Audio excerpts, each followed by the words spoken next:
I'm going to be honest, people. I can't believe the gaslighting that's happening from external places towards Arsenal fans. I know Arsenal fans can do the woe is me, act like everything's against them, you know, conspiracy theories. But whether it's incompetencies, a series of incompetencies by a certain referee, Michael Oliver, there's legitimate claims. I mean, the track record is there, really. You know, when you're coming out and you've got former players that are quite critical, but then you've got also former players and former referees saying that he wouldn't intentionally try and do anything against Arsenal or to disadvantage them. Okay, let's assume that is the case. He's a human being. Why do we look at referees like they're the beacons of hope and they can't make any mistakes and they're angels? He has conscious and unconscious bias, and damn right, where it comes to my football club, a serious level of incompetence, really. People make mistakes. It is what it is. But I can't believe the gaslighting. You know, it's moved from legitimate conversations around Michael Oliver's track record about Arsenal Football Club to, you know, focusing on the threats that he's obviously experiencing. Now, I speak for most sane or every sane human being, let alone football fan. We don't condone death threats, threats against families for anybody. Nobody wants to hear that. But I think it's become more about he's like a little boy that's going to nursery for the first time and he misses his mummy, or he's like a wet dog that needs a hug or something. It doesn't make sense. For me, it's quite antagonizing, really, because this is what the media do. It's gone beyond very legitimate claims of incompetencies from him to just focusing on him being attacked, verbally and social media and things. Now, again, we all know it's idiots doing that. We don't condone that. We condemn all of that. The man's got a family. He's a human being. At the end of the day, football means the world to me. Nobody deserves those kind of things, people. We and PGMOL have come out of such, but it's gone from, for me, for most competent people, you know, parking off the abuse, unfortunately, that he's receiving and looking on the other side around the act. And for me, it's the thing where I honestly believe, Michael, I'm not one of them Arsenal fans who believe there's a mad conspiracy against us. I definitely think we're refed differently. But for me, if there was a conspiracy theory, it'd be Michael Oliver. It's a bit like Liverpool with Mr. Coote, who left his job. And he only got sacked because of what he did off the field. He's got a track record of giving us more yellow cards, more red cards, and inaccuracies. You know, inaccuracies around how João Gomez was given 2 yellows and Lewis Skelly a straight red. Kovacic last season, whether it did or not, Trossard, whether it's legitimate red cards, whether it's letter of the law, whether it's, you know, whether it's harsh decisions, and that doesn't mean it's wrong. There's a lot of inconsistencies. He should not referee Arsenal Football Club. And if the Premier League care, just don't put him on charge. There's other referees, and we'll be moaning about the next one. Again, nobody that's got a decent bone in their body, you know, wants a man to be abused and things like that. So I can move on from that, people. You know, and again, if a manager messes up, if a player messes up, fans are even criticized. Why are the refs never held accountable? Why is it always there, pat them on the back? It's like a cartel. I'll be honest. You know, referees are the most protected people in the country, and I'm not gonna sit here and lie. Where you look at the money in the game, we talk about the best physios, best physios, best stadiums, best managers, best players, best fans. Do we really think this level of incompetency? Not, and I'm going above Michael Oliver.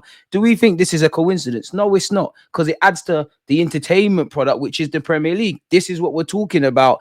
48 hours or even 72 now on from it, people. And again, I think Sky Sports' James Blitz is bang on. 5 issues with Lewis Skelly's red card. 1, you don't see red cards for that. He's 70 yards from his own goal. PGMOL classes serious foul play as a tackle or challenge that endangers the safety of an opponent or uses excessive force or brutality. Now, don't get it twisted. I never saw it. Word to Arsene Wenger, right? But even in the very game against Wolves in the first game of the season, there was incompetencies. And I don't want anyone to misunderstand me. Lewis Skelly should have got a yellow card. I didn't see it, word to Arsene Wenger, but he should have got a yellow card. It is what it is, man. Ain't this the same guy that, you know, the 2 yellows for Martinelli many a time ago? And, you know, Arsenal fans are detectives. I'm sure there's plenty of other case studies, people. Cynical, yes, but it's extremely hard to make the argument that Lewis Skelly's challenge endangered Doherty's safety or that he used excessive force or brutality. And even beyond that, what the flip is VAR doing, people?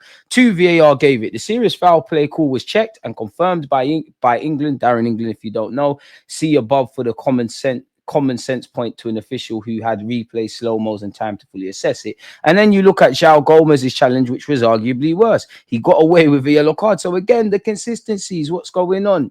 you know. And you always hear Michael Oliver come out and say, I don't want to impact big games. Again, how does Kovacic get away with it? Is it the letter of the law, or are you judging it differently according to, I don't know if it's a North London derby as opposed to Arsenal versus Ipswich, which is a significantly low key affair? Is right, or is common sense going to be adapted according to a feisty encounter? Either way, once again, Michael Oliver's got a serious history of incompetence, and 9 times out of 10 it falls to my club. Whether you believe he should be a ref or we think Arsenal fans are whinging, how about just, at least for the rest of the season, just not letting him be an allocated ref for Arsenal? Because then there's no talking point. Doesn't like to impact stuff. Howard Webb, you can see he's an ex-policeman, because he just come out and protected his boys, and he's always doing this nonsense, if I'm completely honest with you. And it is freak dismissal. Now, right is right, wrong is wrong. If Declan Rice's, Trossards, all of these things are yellows or reds or whatever, I'm not complaining about that. I just want to see consistency, because we know in that very game against Wolves, two almost identical scenarios, two very different outcomes, week in, week out, game in, game out. You could see whether VAR comes into play, whether it's a yellow, whether it's a red. You could watch two games, the same thing happens and has two different outcomes, which for me goes back to my previous point. Is I'm not saying there's necessarily a conspiracy against Arsenal, because every fan probably thinks they're hard done by. I just think the incompetencies that these referees are doing is because they're being allowed to do it, and they don't want to improve refereeing. Because we scream, we shout, shake it all about. It's on to the next one next week, and so on and so forth. So I don't really have much more to say on that. What I would say is get rid of the man where Arsenal's concerned. And again, I don't condone any abuse that he's getting in his DMs or death threats and the rest of it. I do think, unfortunately, those threats is now becoming the bigger talking point, which A, we condemn that. Two, let's not get away from the initial point which sparked this, people. It's absolutely jarring, if I'm honest with you, man. I hear what, and even Dermot Gallagher, I'm not going to read all this out. You lot can do that yourselves, but he was very honest.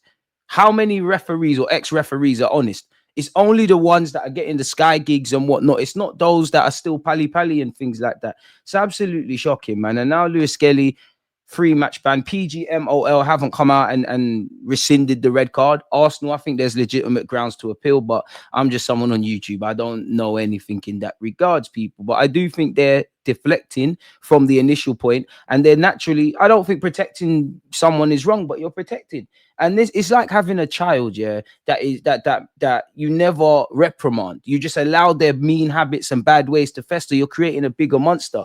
The guy's got a track record. I'm sure every fan of every club could say this, but there's clearly an unconscious bias. But he might, cool. Let's say he's got no sinister stuff around Arsenal, none of that.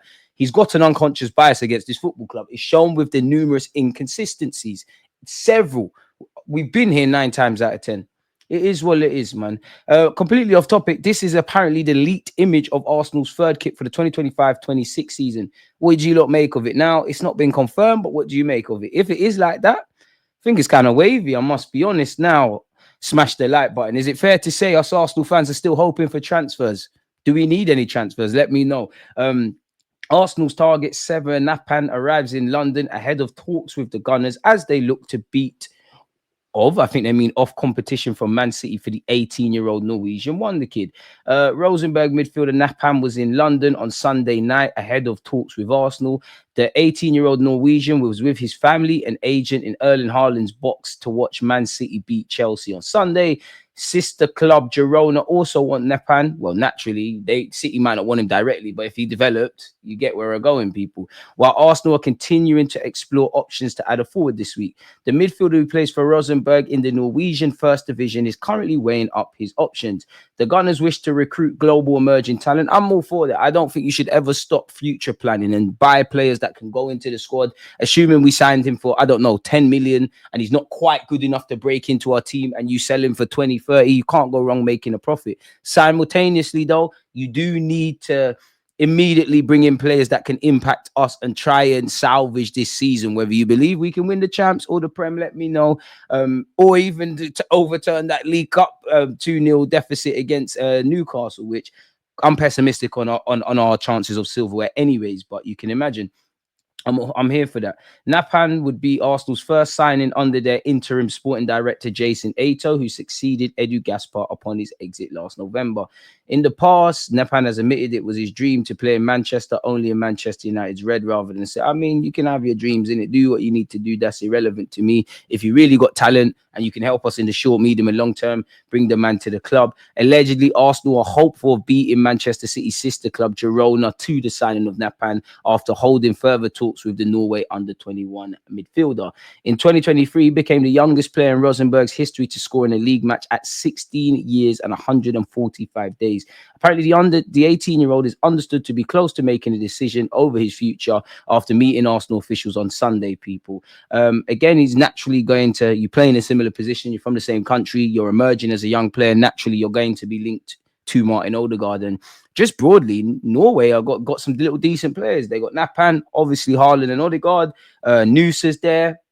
I could be wrong, but isn't even Man City's Oscar Bob from there? And he probably would have made headwinds for City this season had he not have got injured, people. So yeah, at this point we know what's going on. Apparently, Chelsea, Aston Villa and Spurs are believed to be looking at him. He's expected to cost 10 million, people, while Rosenborg are likely to demand significant add-ons as part of the deal. Amen. If you're Rosenborg, if he goes to Arsenal and he becomes a player, great. But if he sold on beyond that, we need a percentage of that profit. We need some kickback money when he does become a full Norwegian international and yada, yada, yada. Moving away from that, though, people, allegedly Arsenal's co-chair Josh Kroenke was in London this week and held discussions with Jason Ato, who replaced Edu Gaspar as sporting director last year, over the funds available for transfers this month. Arteta has made no secret of his desire to sign a striker before the end of the January transfer window, with Arsenal believed to have explored whether RB Leipzig might be prepared to sell Sesko this month. The Slovenian striker signed a new deal last summer that is believed to include an understanding over a future fee. Understanding, gentleman's agreement, these are good things, people, am I right? But in business, if it's not in cold-hearted writing, you can see how the lines get blurred. I'm sure Leipzig would honor their agreement, but let's just say, for argument's sake, they said to him, not a release clause, but a gentleman's agreement, you can leave for 50 million. Let's just say he develops great, and then they sit there and go, hang on, 50 million for an early 20-year-old in a day and age where the striker market's dead. We might be able to get 80 if we see several Premier League clubs and bigger European clubs in for him. Draw of that what you will. Arsenal have also been linked with Cunha, although the Brazil forward could prove too expensive, with Wolves thought to value him at around 80 million. In my opinion, unless he kicks up a mad fuss, which you have heard little rumblings, I think he eventually just bucks up his ideas, does what he needs to do. If you're a Wolves fan, you hope he stays, helps you stay in the division. He'll have 2 years left on his contract in the summer, maybe even less. And in the summer, where he'll go. I like Cunha. And I mean, if you signed it for 80 million and he done the business, no one cares. For me, I think it's a bit too steep for a player that I like. I think can mix in the squad, think can get regular football, but beyond, it sounds stupid, but beyond just being a good attacking player, what do you fix? Because you're not the striker we necessarily need. And I think everybody is going to park off any thoughts of a striker until the summer. You can play on the left, but are you a true kind of winger like that? And again, I'm having him because he's adaptable. You can play in Odegaard's role, especially when Odegaard's been injured or we need something else. But is he necessarily going to start ahead of him? And again, it depends on the fee. 80 million. Well, I'm not on it, man. We're still linked with Evan Ferguson, who's being linked with a bunch of clubs. But unless you're going to buy him permanently or cut the loans of Raheem Sterling or Neto, which I don't think is going to happen, Premier League loans, it's best to just forget about that. West Ham and Marseille allegedly have shown interest. I mean, Marseille is interesting. Roberto De Zerbi, your former manager, could make sense to go back over there, if I'm honest with you. Zinchenko, who made only his full start of the season against Zagreb, could be allowed to leave if Atletico Madrid or Dortmund follow up on their interest. The Ukrainian left-back has 18 months left on his deal. Tini remains in talks, allegedly, with Celtic over a return in the summer when his contract expires, folks. Going back to the Napan stuff, David Ornstein said they're working on a deal to sign Napan, a really highly rated Norwegian midfielder, 18 years of old from Rosenborg. They're advancing in talks with his reps and club to club. Nothing has been agreed. There's no decision on his future. Others are interested in him, such as Girona in Spain, not Man City. And also, people, you would have seen his dad come out and say, make a decision soon. Now, big up your dad and that, and I'm sure you got all the potential, but you're an 18-year-old, ain't really done nothing in the European game. Nobody cares about the soap drama. For him, take as long as you want. If Arsenal's the club, if City's the club, if Girona's the club, if this one, that one, the third, do what you need to do. According to reports from Norway, people, there's a couple of other Premier League clubs and Bundesliga clubs in for him as well. So until we see people holding up shirts, nobody knows exactly what is going on, people. I got little to no time for this, but nonetheless, allegedly, Arsenal and Spurs are reportedly ready to go head to head in a bid to sign the same player, Nico Williams, according to reports in Spain. We know where we're at now. Like, he'd have to want to leave mid-season. Activating his release clause is not going to be a problem, in my opinion. But if we put whether we're going to put the money up's another thing. And there's also the cost of his wages. He's on like 250 grand a week, which I don't care. I'm just saying, if I'm him and I'm going to Arsenal's, Spurs are shit, but Arsenal, Spurs, Barca, this, that, and the other, especially the English clubs, why would you take a wage cut? Respectfully to Bilbao, to go to a bigger club, why would you take a wage cut? And again, where you look at it, you'd imagine Thomas Partey, Jorginho, Tierney, Zinchenko, potentially Kivior, maybe Tomiyasu. There's several players we can go around and say could not be at this club come the start of next season or so. My only point of saying that is it's going to free up a lot of wages and you might have more money to kind of play around with, right? Also, Saliba, Saka, Gabriel Magalhaes got 2 years left on their deals at Arsenal come the summer. So Jason Ito, if you really want to make a name for yourself, let's get that going, people. If we could get Nico Williams, I think they would, but he's not really having the most amazing of season. Bit like Sesko, if Arteta genuinely wants you and you genuinely think that's your target, whether I think Arteta is or isn't the guy, or these players are or aren't the guy, at least if you want the guy and you've shown intent, you must know how he's going to impact us in the short, medium, and long term, and how you can go from making him a good player to a great player. So, yeah, man, I don't buy it into this. It is what it is. I'm more than welcome to talk about it. I mean, and Isaac as well. Listen, Isaac, if you want to sign for Arsenal, you are more than welcome. The number 14 shirts free. The ex-Sociedad boys are there. We're probably going to be in the Champions League. Anyone who's got 14 goals and 3 assists in his last 12 games is welcome, and also turned up in a number of big games. Do you remember around the start of the season, people were saying he's having a bit of a slow season? I would love him. It comes down to money. You would have seen yesterday we covered the ITKs of this world sitting there and saying, whoa, Arsenal are preparing £100 million bid in the summer. There need to be a lot of dominoes that fall. And also, I'm pretty sure the English clubs, we're on course to have 5, depending on what happens, 5 teams can qualify for the Champions League. So we'd have to see, man, what he's thinking. Romano said, I'm sure that in private, Arsenal are working hard. We'll try to find out who they'll bring in. Obviously, the dream target remains Isaac at Newcastle, but this is not a player who'll be leaving in January. Wasting you lot's time even reading that. As I said, apparently we're linked with Ferguson, unless we're going to buy him permanently and he's going to be like the number 2 striker. We got different plans for Kai Havertz and we're earmarking the Sesko or whatever, the talismanic striker. I don't see this. Now, I like him. His stock is evidently fallen. We can't get him on loan. For him, if I was him personally, it's not that I wouldn't listen to Arsenal and all of these kind of clubs, but you need to go and play football.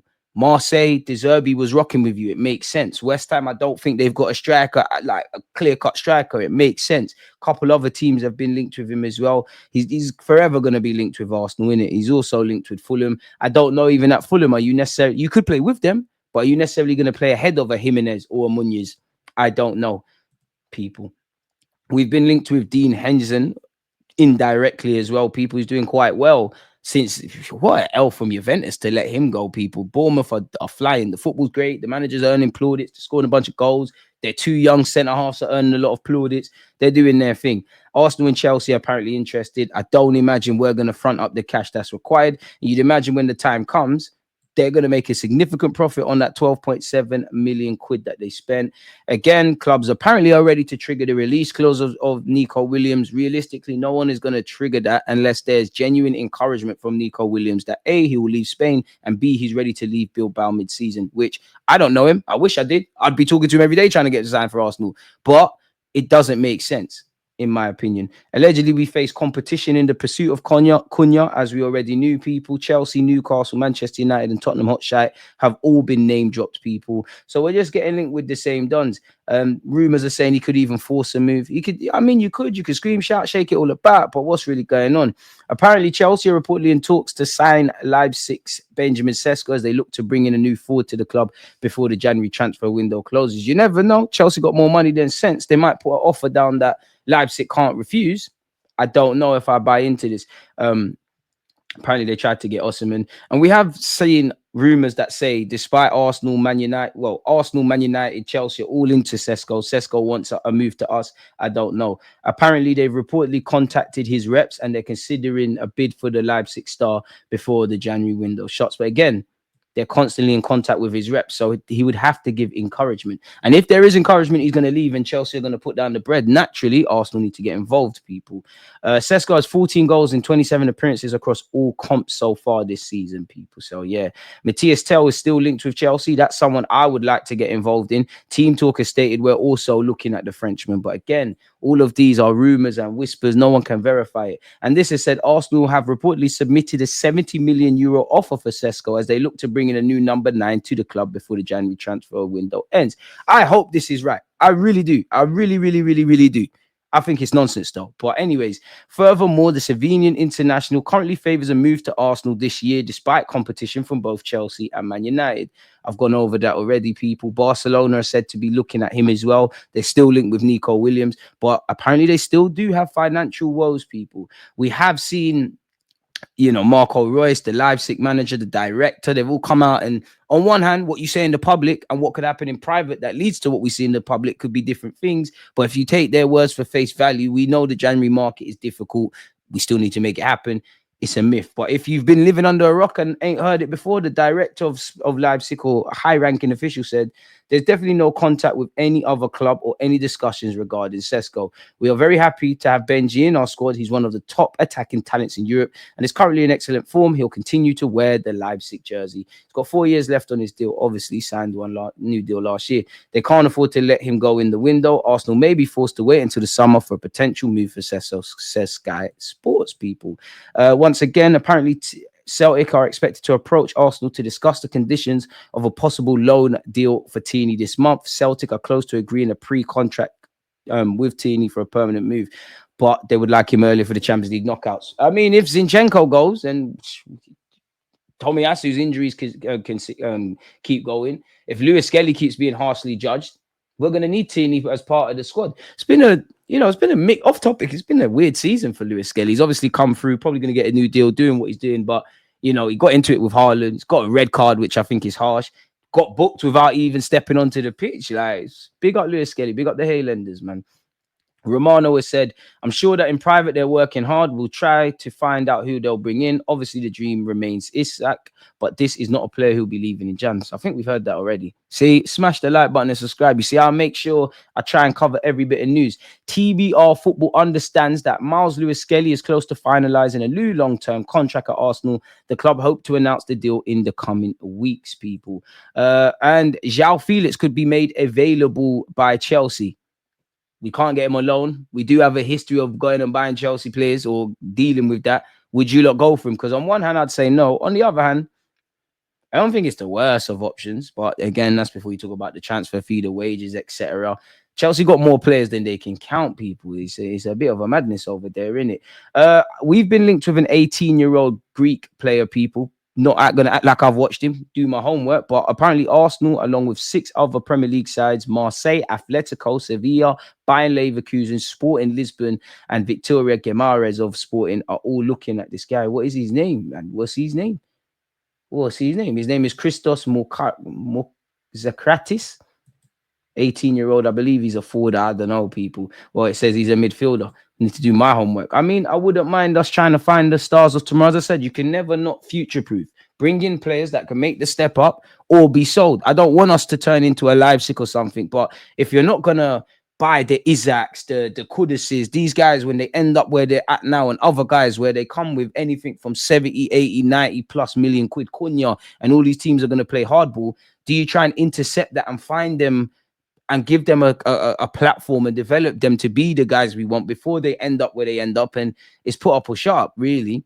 And if we're not going to be a club like Chelsea or historically City or even Man United that's just going to be spending, and we're not going to be putting in our own money, surely we need to do better at selling Highland talents that are not going to make it at the club, and also bringing in players to go into the first team. But as I said, a man might come in, they're a good player, they're not necessarily great, they're signed for 10 million, turn them into something else, people. In which you could say Chelsea did that with Omari Hutchinson as well. I'm not sure what was supposed to be the plan here. What was this? What's this meant to be? Hmm. Hmm. Let's scroll down and see if there's anything Arsenal related. There must be a reason this tab's here, isn't it, people? Oh, there we go. Flamengo I Jorginho. Brazilian club Flamengo want to sign Arsenal midfielder Jorginho in this window. They have long-term ambitions to sign the Italy international who was born in Brazil, but they have made overturns to try and do business in January. Jorginho, 31, only has 6 months left on his current deal, but there's a 12-month option. We've not heard that. We have heard that somewhere with Partey, but I haven't seen it in the more popular newspapers, people. Arteta said numerous times how much he rates him as a player and as a person. It doesn't make sense for me to let him go in January. Even though Jorginho's game time has been limited, Arsenal will be reluctant to let him go before the summer when they'll push to complete a deal for Zubamendi. And he's, we all know Jorginho's earmarked as a future coach. Dortmund are still on the case with Zinchenko, so we're really gonna have to see, man. So with that being said, people, what do you lot make of the fallout? Is what I want to ask you with the Michael Oliver stuff.